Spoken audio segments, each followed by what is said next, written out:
Dear students, welcome to the lecturer group. आज हम ninth की न्यू बायोलॉजी 2025 की बुक के चैप्टर नंबर 2 को डिस्कस करेंगे। इसका जो टॉपिक है 2.2 क्लासिफिकेशन, इसको जो है हम आज पढ़ेंगे। इसके नोट्स जो हैं वो मैंने बना दिए हैं, जैसा कि आपको पता है। मैं नोट्स आपको प्रोवाइड करता हूँ, तो ये इसके नोट्स हैं। काफ़ी शॉर्ट और मेन पॉइंट्स इसमें लिखे हैं, बाकी मैं आपको एक्सप्लेन कर देता हूँ। इनको लिख लीजिएगा ताकि आप ये पॉइंट्स जो हैं आपके जहन में रहें। बाकी एक्सप्लेन तो आप मुझसे सुन के भी या जहन में कुछ पॉइंट्स जो हैं वो आ जाएंगे तो एक्सप्लेन बंदा कर लेता है, लेकिन मेन पॉइंट्स हमें याद रहने चाहिए। तो क्लासिफिकेशन जो है वो क्यों की गई, उसका वजह क्या थी, उसके एम्स क्या थे, ऑब्जेक्टिव्स क्या हैं, उनको हम जो है वो डिस्कस करेंगे। तो बेसिकली ऑर्गेनिज़म्स को आइडेंटिफाई करने के लिए क्लासिफिकेशन की ज़रूरत पड़ती है।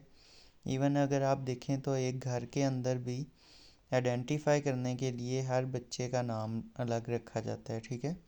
तो वैसे ही अब अगर हम वर्ल्ड में देखें पूरे, तो बायोडाइवर्सिटी बहुत ज़्यादा है, जिसकी वजह से 0.2 मिलियन काइंड्स ऑफ एनिमल्स और लिविंग स्पीशीज़ आर आइडेंटिफाइड।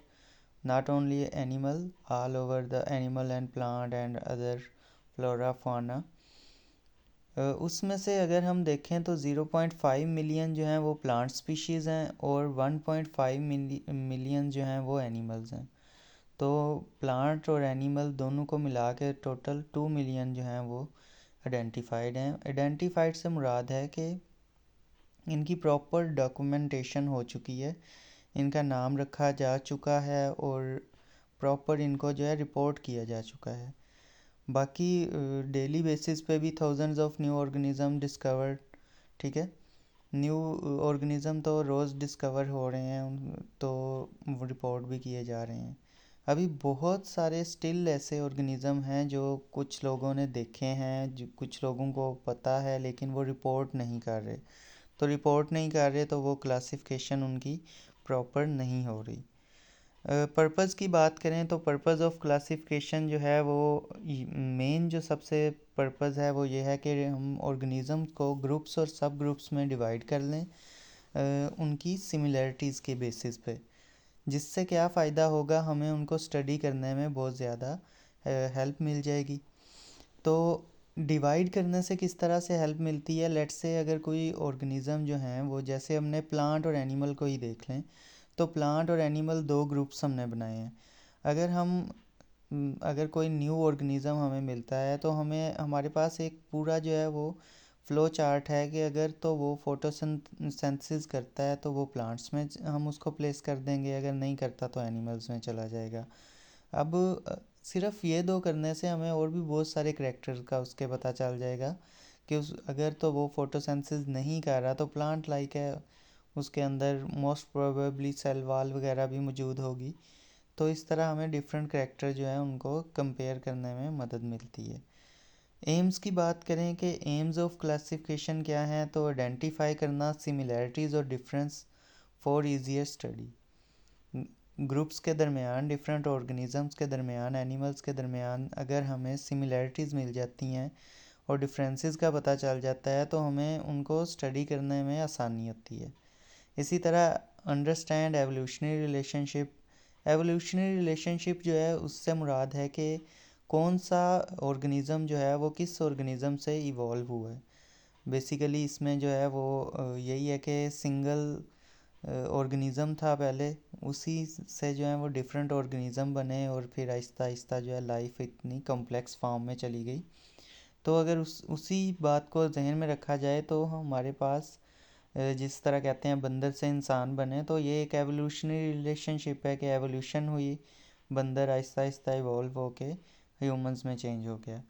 तो क्लासिफिकेशन के अंदर जो है एम्स जो हैं उसके वो यही हैं कि एक तो सिमिलैरिटी और डिफरेंसेस का हमें पता चले ताकि हमारे लिए चीज़ों को स्टडी करना आसान हो जाए, और इसी तरह हमें एवोल्यूशनरी रिलेशनशिप भी समझ आए कि कौन से ऑर्गेनिज़म का अनसेस्टर कौन सा ऑर्गेनिज़म है, ठीक है। उससे भी हमें पता चलेगा। ज़ाहिर है अगर अनसेस्टर है तो बहुत ज़्यादा उनकी भी करैक्टर एक दूसरे से मिलते होंगे। प्रिंसिपल्स की बात करें क्लासिफिकेशन के, तो जिन बेसिस पे या जिन प्रिंसिपल्स पे हम क्लासीफाई करते हैं ऑर्गेनिज़म्स को, सबसे मेन तो वो है कि सिमिलैरिटीज़ इन देयर करेक्टर। बज़ाहिर जो हमें नज़र आ रहे हैं वो तो फिज़िकल करेक्टर हो गए ना, तो सबसे पहले तो हम फिज़िकली चीज़ को देखते हैं, पहली ऑब्जर्वेशन ही हमारी उसकी चीज़ की फिज़िक होती है। तो सबसे पहले तो फिज़िकल करेक्टरिस्टिक्स की बेस पे क्लासीफाई किया जाता है। सेकंड नंबर पे जेनेटिक सिमिलैरिटीज़, ये अभी जो है वो जेनेटिक सिमिलैरिटीज़ भी फाइव किंगडम सिस्टम की जो मॉडिफिकेशन की थी श्वार्ट्ज़ ने, उसके बाद से जेनेटिक सिमिलैरिटीज़ की बहुत ज़्यादा इम्पोर्टेंस है कि अब हम जेनेटिक लेवल पे भी देखते हैं कि क्या दो ऑर्गेनिज़म सिमिलर जीन्स पोजेस कर रहे हैं, क्या उनके अंदर डीएनए वगैरह जो है वो सेम टाइप का है जेनेटिक मटेरियल। इसी तरह genetics use to identify structural and functional similarities. Genetics की वजह से हमें मतलब फ़िज़िकल तो हम देख ही सकते हैं, लेकिन इंटरनल जो सिमिलरिटीज़ हैं उनका भी पता चल जाता है। अगर दो ऑर्गेनिज़म की जेनेटिक सिमिलरिटीज़ हैं तो उनके अंदर जो इंटरनल सिमिलरिटीज़ भी पाई जाएंगी। बेसिकली जेनेटिक्स जो है उसके लिए एक प्रॉपर अब तो फील्ड बना दी गई है, सिस्टमैटिक्स उसे बोलते हैं। उसके अंदर हमने ये एवोल्यूशनरी रिलेशनशिप को ही स्टडी करना होता है। अब हम देख लेते हैं, हमने एम्स भी देख लिए, प्रिंसिपल्स भी देख लिए, एडवांटेज अब देख लेते हैं। एडवांटेज क्या है क्लासिफिकेशन के, तो ये कुछ एडवांटेज जो हैं वो आपकी बुक से निकाले हैं मैंने। Group similar organism for easy study. जब सिमिलर ऑर्गेनिज़म्स के हम ग्रुप्स बना देंगे तो हमें उनकी स्टडी में काफ़ी ज़्यादा आसानी होगी।